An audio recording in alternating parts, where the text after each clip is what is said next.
I was selling landmines one time, and I labeled them as permats. Profits went through the roof.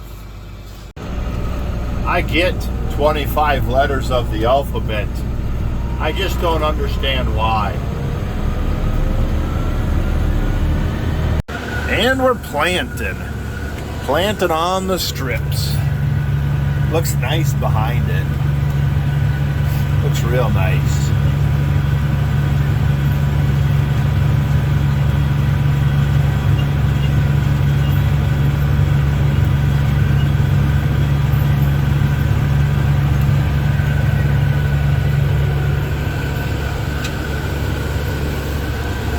Wife will be here in a little bit. She'll pick me up, and then she'll pick me up and carry me. She'll be here to give me a lift back to the farm, and then I'll grab the 4020 and the seed wagon. And I think what we'll do is bring it back here, top off the planter. Then I should easily have enough to finish this field. And then while she's with me, take the 4020 over to the big 100 acre, or up the road to the 70 acre, probably better. That way, then she doesn't have to come back out. Now I'm thinking, boy, now we're cooking with gas, aren't we? Yeah.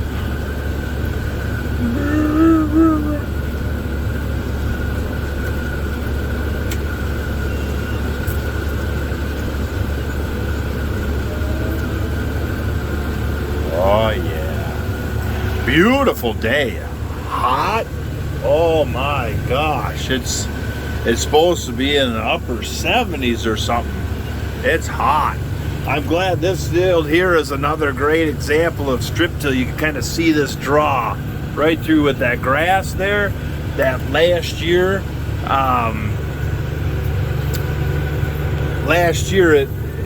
through that whole draw, everything was dead because right at planting we got all that rain. I think I've talked about that before. Oh.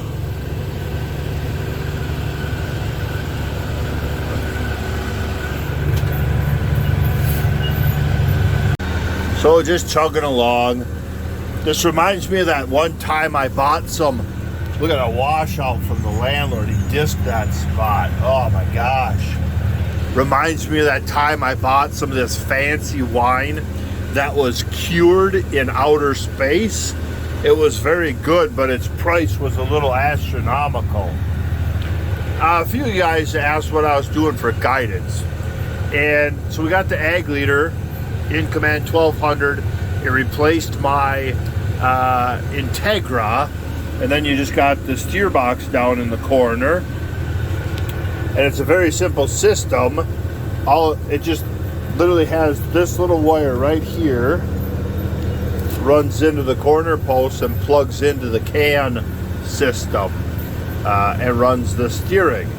Very, very simple. There's more wires connecting the ag leader to the ag leader than to the tractor, but it works very good. The only change, I mean, you can see, I mean, it is arrow straight from one end of the field to the other, and I'm using the same guidance pass that I strip tilled on, and it's working very well.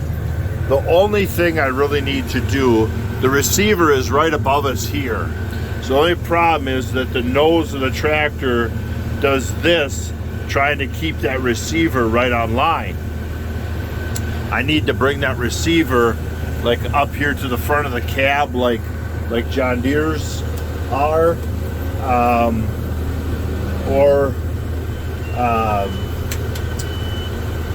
well, there is no or, that's just what we need to do.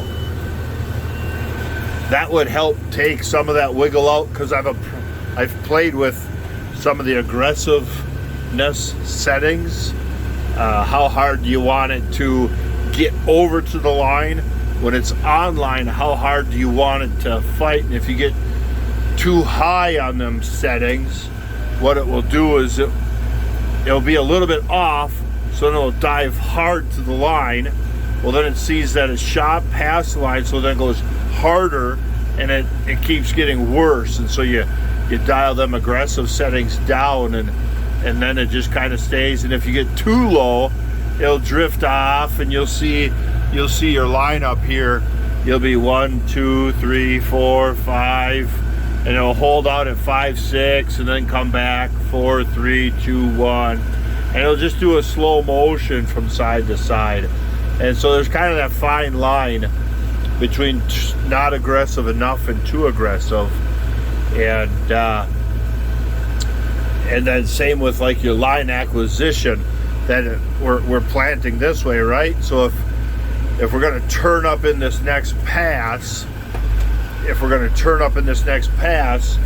you don't want that so aggressive that it turns and overshoots the line and then keeps trying to pick up the next line. I've had that.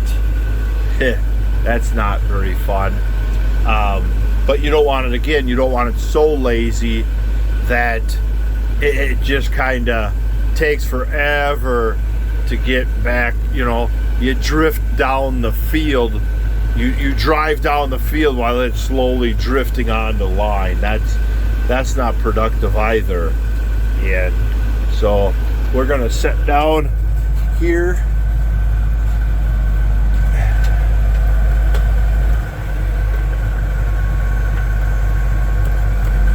We'll park there.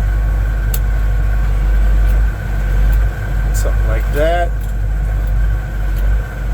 Then I'll pop them lids off, and we'll go get the 40/20 and refill for seed. I got 25 acres done, so I only got a little bit left, and yeah, go real nice. Highway 70 is just a death trap. Go for it, go for it, go for it, go for it, go for it.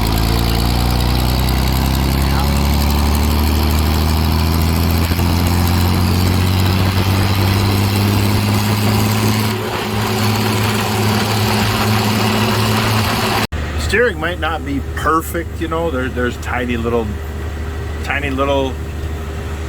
movements or corrections to be made, but we're filling in a gap, and it works pretty darn nice. Pretty darn nice.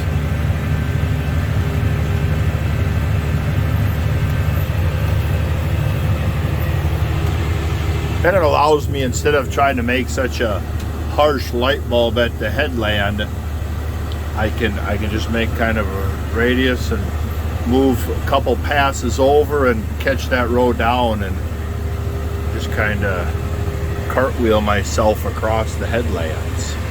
But we've only got a few acres left of this field. Then we'll refill, and there's a chance of rain. So I might run the seed wagon home after I refill, just for safety. I dropped the wagon off from behind the tractor and grabbed the four-wheeler, the ATV, and ran it in, and the little dark clouds over us just start putting some drops.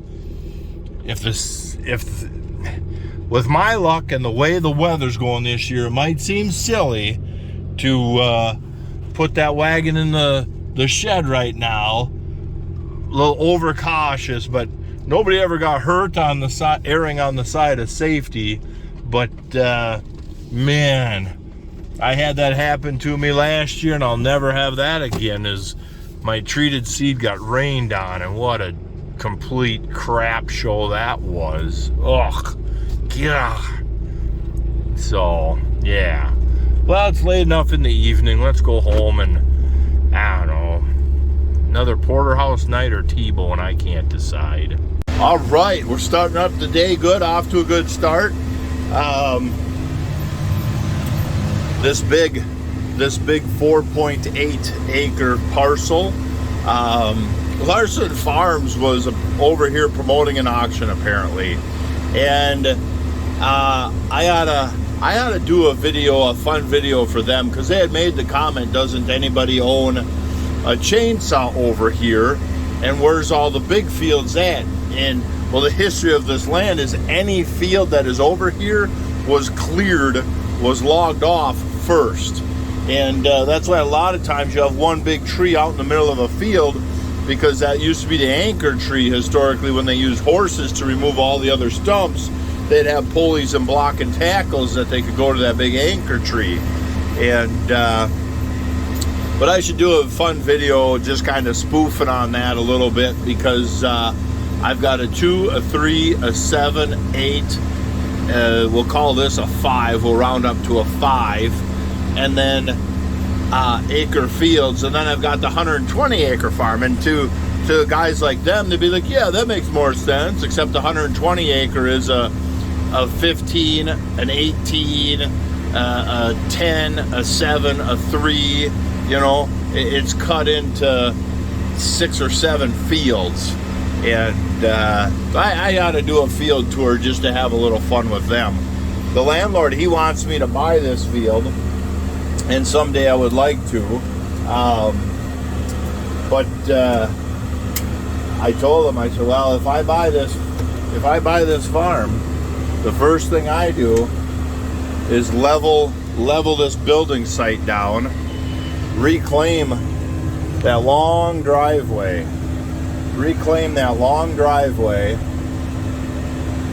and put that gravel somewhere in my stockpile, that gravel somewhere. But level this building site, keep the power and the well out here, perimeter fence it. That way we always have the option to bring the cows out. And then a guy could create a 70-something tillable out of this field pretty easy. You get almost 80 tillable acres here, and boy, that would be slick. Then on the west side, the far west side and the far north end, that lacks a little productive. It's kind of wet. The field kind of rolls down there, you know, and lacks a little production. And so I said, well, I would sell houses off along that west end and north end. You sell 10 housing lots, you might get some of that acreage back as far as hayfield behind their houses, but then you would dang near pay off the rest of the field. So, you know, yeah. Would you rather farm a 70 acre under full debt, or would you rather farm 50 acres paid off? I bet the 50 acres paid off will make you a lot more money. But yeah, this is our last pass on this piece, and then we'll hop the driveway and get going after that 60 acre. All right, well, we're at the next field. Got the big 100, and we'll lock the planter down. There was a hydraulic leak on the goofy tractor, and that got it. Now my hoses. The heck. All right, kind of got interrupted by a phone call. The landlord was just curious if I needed anything. He keeps a pretty good eye on me. But we're going. I don't fight with wet spots. And so the landlord, he keeps working on improving this ditch so he can work on it during the summer, and I'll just headland on each side and keep going, and that works out pretty darn good. It's kind of a little flat, wet spot here, and so we'll let him keep doing his thing, and I'll keep moving forward. But yeah, so we're just chugging along, getting headlands done, and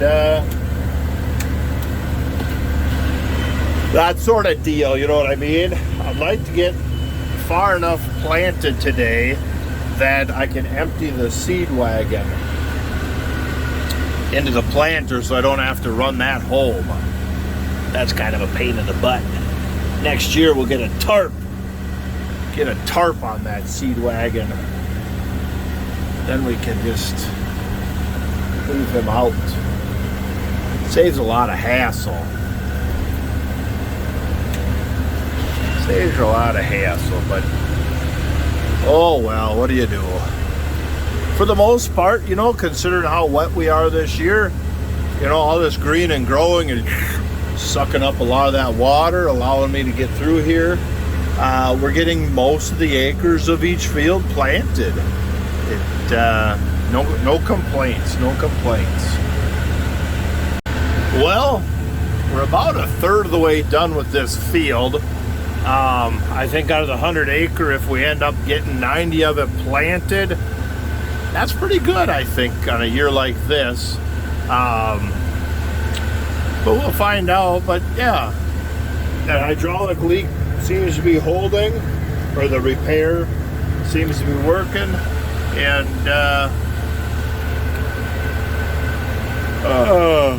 beautiful evening.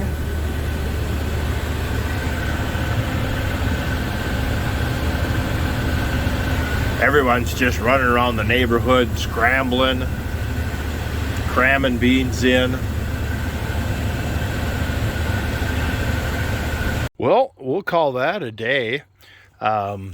It's almost evening.